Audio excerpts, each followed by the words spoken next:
Bonjour et bienvenue dans cette quatrième capsule de Au-delà des mots. Aujourd'hui, je suis avec Nathalie qui a eu la gentillesse d'accepter de nous partager son témoignage qui la concerne pas directement, mais qui va nous parler de sa maman. Bonjour Nathalie. Bonjour.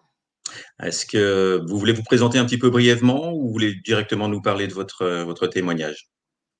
Ben, oui, moi, je m'appelle Nathalie. J'avais le goût de témoigner, de l'expérience qu'on a vécue.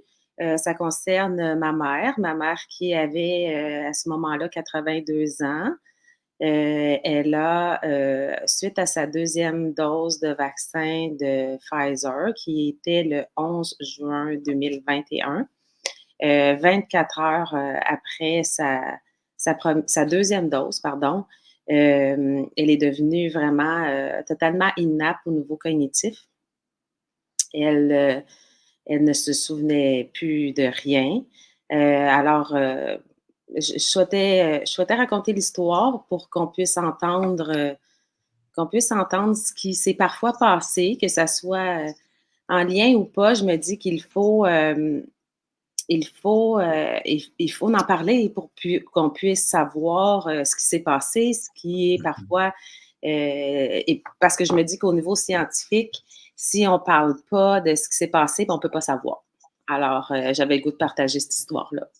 C'est une ouais, merci beaucoup. C'est effectivement un petit peu l'idée, aussi de nos capsules, c'est pas de dire les vaccins c'est bien, les vaccins c'est mal, c'est juste de mettre les choses un petit peu en perspective et puis de permettre à tout le monde de s'exprimer parce que très souvent les critiques, qui sont faites, c'est de considérer que par principe les gens sont anti-vax ou pro-vax. Ouais, exact. On a réduit un petit peu la pensée à un mode très binaire et très simpliste. Et puis notre idée, c'est de faire témoigner des personnes qui peuvent difficilement être caractérisées d'anti-vax, puisque c'est des personnes qui ont reçu les vaccins ou leurs proches qui ont reçu les vaccins. Et donc effectivement, c'est de mettre un petit peu de prendre un peu de recul et puis de se dire ben voilà, il y a des choses qui existent. Est-ce qu'on peut en parler? Est-ce qu'on peut en parler calmement? Et comment est-ce qu'on peut aider les personnes qui vivent des situations difficiles et comment le système fonctionne pour aider ces personnes-là? Mmh. Donc, si vous voulez nous en dire un petit peu plus, donc votre maman était en pleine forme auparavant? Ma mère, oui, elle était autonome. Elle était autonome, dans ses activités quotidiennes. Elle conduisait sa voiture. Bon, oui, elle présentait de petits déficits cognitifs, mais rien qui faisait en sorte qui nuisait à son autonomie. Mmh mh. Elle faisait la nourriture, elle vit encore avec mon père, dans leur petit appartement et elle était totalement autonome, oui. Et c'est un jeudi. Le jeudi en après-midi, elle a eu sa deuxième dose de vaccin, Pfizer Mmh. et 24 heures, vraiment, donc le vendredi après-midi, parce que le matin du vendredi, elle a pris la voiture, elle est allée chez la coiffeuse, tout allait bien, là. Ça s'est produit vraiment de façon très, très, très drastique, c'est-à-dire que, en après-midi, là, tout d'un coup, elle ne se souvenait plus de sa mémoire, ses facultés cognitives ont été vraiment très atteinte. Le Mmh. matin, elle avait fait des bagages parce qu'elle partait au camping où est-ce que ma sœur est. Puis en après-midi, aucune idée à quoi servent les bagages. Et là, ben, évidemment, l'anxiété monte parce que là, elle se souvient Ouais, plus, ouais. elle sait même pas où elle est où. Elle sait pas, sa maison, elle le reconnaît pas.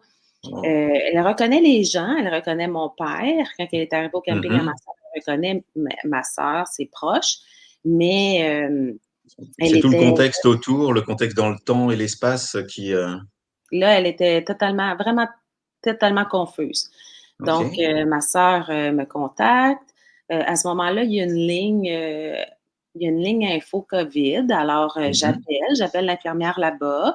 Elle me dit, «Bon, OK, c'est possible qu'elle fasse un délirium parce que, étant donné l'âge de votre mère, Mmh. 82 ans, bon, OK». Fait que là, je dis: «Le délirium, on s'attend à ce que ça dure combien de temps?» Fait qu'elle me dit: «Ah, ça devrait pas durer plus que 2 semaines».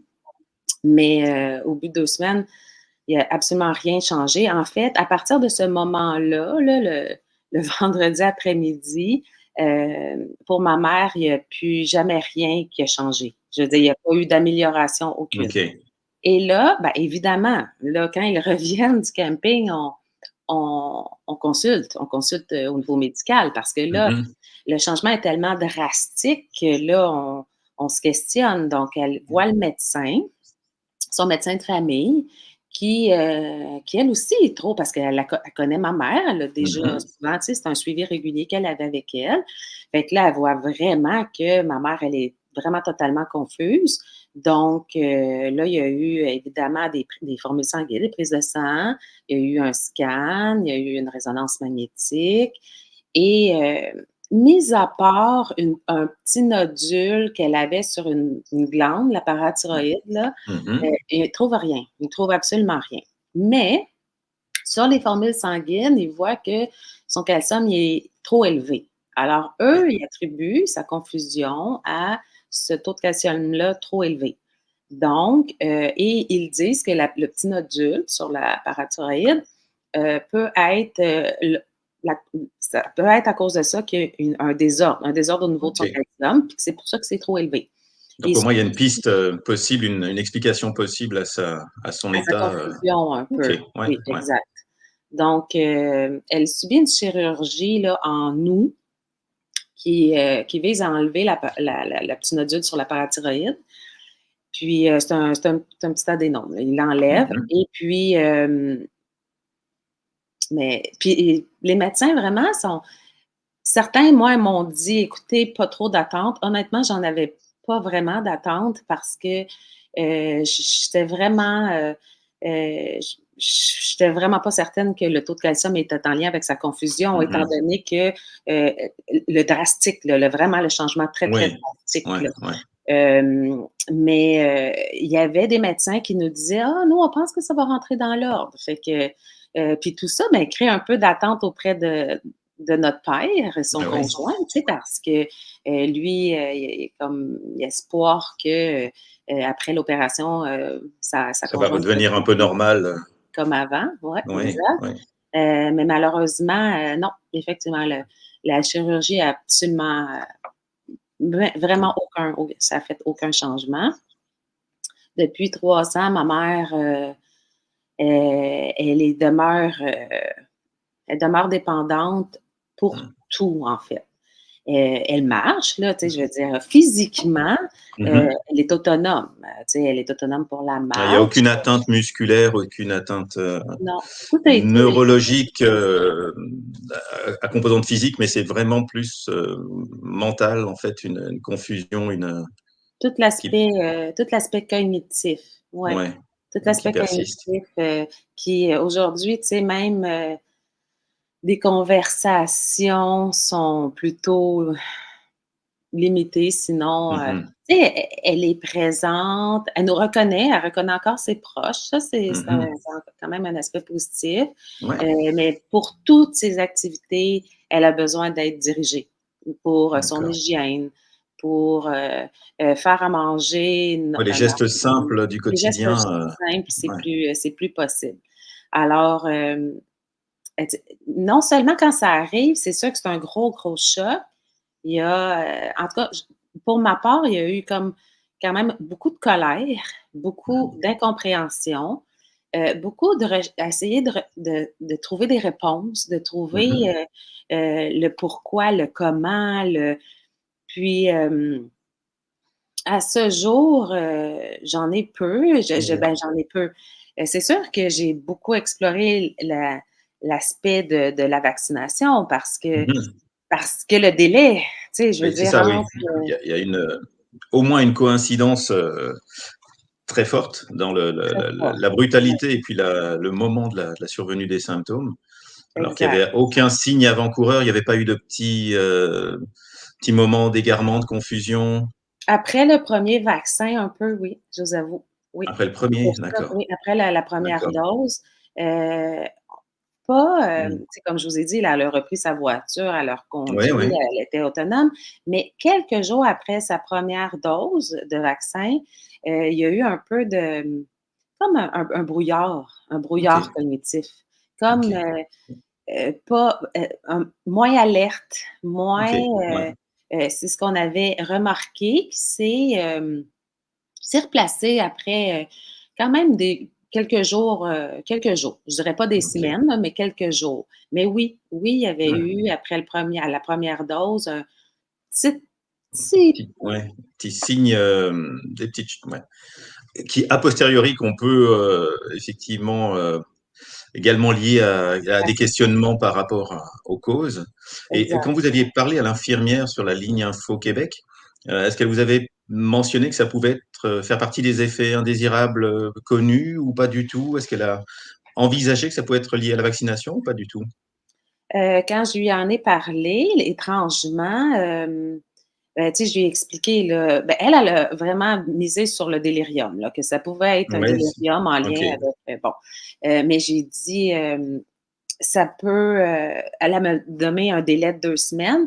À ce Mmh. moment-là, c'est sûr que, on s'attache à cet espoir-là que ça peut être un délirium puis que 2 semaines, tu sais, ça va passer, là. Oui, oui, oui, oui. Alors, je me souviens pas d'y avoir demandé si, ça pouvait être, tu sais, plus long que 2 semaines. Je me souviens Mmh. pas d'y avoir demandé ça, mais, c'est une impression, là, parce que j'ai pas vérifié cette information-là, mais j'avais l'impression que j'étais quand même pas la seule parce que, tu sais, OK. elle m'a pas fait sentir que, c'était exceptionnel ce que je vivais, Mmh. mais que dans le discours, là, ça rentrerait dans l'ordre, 2 semaines maximum, OK. puis ma mère redeviendrait, redeviendrait, autonome après. Autonome et comme elle était auparavant. Et Exact. donc par la suite, est-ce que les médecins donc le taux de calcium aussi, est-ce qu'il Lui, il est resté perturbé ou? après l'opération, qui a enlevé le l'adénome, là, sur sa Mmh. parathyroïde, taux de calcium est redevenu normal, totalement OK, normal. Ouais. OK. Fait qu'on peut pas associer en tout cas, on peut pas associer son déficit cognitif avec ça. Non. C'est ouais, d'accord. Et les médecins par la suite, donc il y a pas eu d'investigation davantage par rapport au, un dossier en fait qui aurait été monté pour faire remonter cette information dans les possibilités de lien avec la vaccination, rien n'a été ouvert à ce niveau-là? Il y avait pas vraiment, non, une ouverture à ce niveau-là parce que, à ce moment-là, l'information qu'on avait puis que, heu, est-ce qu'on a demandé directement?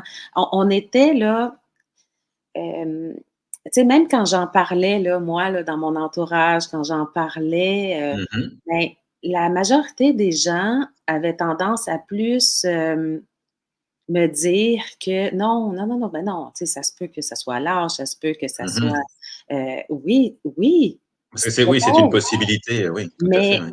mais en même temps, tu sais, il faut le vivre là pour voir le changement drastique là Ouais, en ouais, 24 ouais, heures, en ouais, 24 heures. Le matin, elle conduit sa voiture, puis l'après-midi, elle ne sait pas qu'elle est dans sa maison. ouais, Donc, ouais, ouais. l'aspect drastique, fait que, tu sais, il faut se souvenir que dans ce moment-là, là, dès qu'on parlait d'effets secondaires qui Mmh. peut-être ma mère, ben, il y avait, je sentais souvent des réticences, souvent, «Ah, tu sais, on veut pas trop, on veut pas Oui, trop on veut pas aller associer». on veut pas aller par là parce que c'est ouais, c'est ça. L'ouverture était pas là. Ouais. Quand c'est arrivé puis que ma mère, elle a vu le médecin, c'est avec ma sœur que ma mère est allée voir le médecin, puis ma sœur m'a raconté que le médecin l'avait dit: «Oh, ça se peut-tu que le vaccin chez les personnes âgées», tu sais, il y avait comme eu une petite Mmh. brèche de: Mmh. «Ah, ça se peut-tu que peut-être chez les personnes âgées,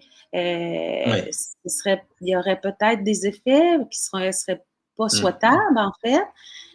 Mais à partir de là, heu, dans l'ambiance générale, tu sais, dans cette confrontation parfois qu'on avait avec, beaucoup de gens, on n'a pas Mmh. poussé plus loin, on n'est pas allé plus loin auprès du Ouais, ouais. médecin. Puis le médecin, ben, tu sais, souvent ce qu'il disait, c'est que oui, il faut remplir un formulaire, mais au final, il y avait très peu de réponses. Tu sais, il y avait très peu Mmh. de, il y avait pas nécessairement d'ouverture à déposer, à tout le Oui. moins, heu présenter notre situation, là, tu sais, Ouais, moi, ouais. c'est ça, là, pour moi, ça a été une grande source de frustration parce que je me dis, c'était nouveau, Mmh mh. c'était un vaccin qui était nouveau. Mmh mh. Alors, pourquoi est-ce qu'on prend pas toutes les données, puis qu'on évalue par la suite? Tu sais, s'il y en a eu beaucoup des situations comme ma mère, ben, on peut peut-être se Ah, questionner. En fait, c'est c'est un peu ça ça, la c'est science, là, se ça et puis questionner. c'est un petit peu ce que nous, confirment les témoignages qu'on reçoit, à la fois ceux qu'on a pu, mettre en vidéo comme, ce qu'on fait aujourd'hui, ensemble, mais aussi des personnes qui nous ont écrit énormément et notre interrogation aussi et notre frustration qu'on partage un petit peu avec vous à un autre niveau, bah, c'est qu'effectivement, il n'y a pas tellement de remontée, des informations. Donc effectivement, quand il n'y a pas d'informations qui remontent, bah, il n'y a pas de problème. Il y a pas de Donc problème. c'est Il y voilà, a pas c'est de une façon questionnement. de quand on le regarde pas, bah, c'est sûr que le problème n'existe pas Mmh. et effectivement, c'est quelque chose qui semble se confirmer, un petit peu plus à chaque fois. C'est qu'il y a comme un biais qui s'installe. Si on ne veut regarder que des bénéfices et qu'on ne veut pas imaginer qu'il peut y avoir des effets indésirables, un peu plus importants que ce qu'on attendrait, effectivement, on a collectivement un problème de confrontation à la réalité, puis d'information, réelle et objective, pour tout le monde, pour qu'on puisse, également à l'avenir, prendre des précautions, possiblement pour les personnes d'un certain âge si, le cas de votre maman rentrait dans quelque chose de fréquent ou, en tout cas, ouais, c'est quelque chose qui se confirme malheureusement Mmh. et on espère que les choses vont changer, que petit à petit les gens vont parler davantage, et encore une fois, ce qui est très important et puis ce qui est agréable, dans notre entretien aujourd'hui, ce qui se confirme, c'est qu'on est dans une démarche qui est assez paisible, qui est raisonnée, qui est raisonnable et puis un questionnement, et puis normalement la science, c'est ça, c'est, poser des questions et puis, trouver des réponses qui peuvent convenir à un moment, puis qui vont changer, qui vont évoluer avec les connaissances. Mais pour faire évoluer les connaissances, bah, ça demande quand même de s'interroger et puis voilà, de se confronter à la réalité, même si elle peut être déplaisante par moment. Mmh. Et bah, merci de nous partager tout ça. Merci de nous avoir exposé vraiment clairement la situation. Votre famille était au courant puisque vous ne témoignez pas pour vous directement, Ouais, ça posait de problème à personne qu'on puisse parler comme ça de votre maman, ouais, ben, en fait, oui, mon père était au courant, ma sœur était au courant, oui, Très oui, bien. on a et puis c'était, c'était OK qu'on en parle. Voilà, parce que Ouais. notre but aussi, c'est pas de mettre les gens en difficulté, c'est pas de créer des tensions au sein des familles parce qu'on sait qu'on a vécu des moments assez, et puis c'est pas fini, mais il y a des moments où c'était vraiment très, très compliqué, puis ça a pu créer des ruptures, des Malheureusement. confrontations au sein des familles même. Donc, bah, merci à vous, merci à votre famille d'avoir accepté de nous partager ce témoignage. Ben, Et merci de puis, nous offrir une plateforme pour le faire, là. Oui. ben, on est tous ensemble là-dedans. Puis j'espère que votre maman va réussir à retrouver un peu d'autonomie. J'espère que les choses vont s'améliorer.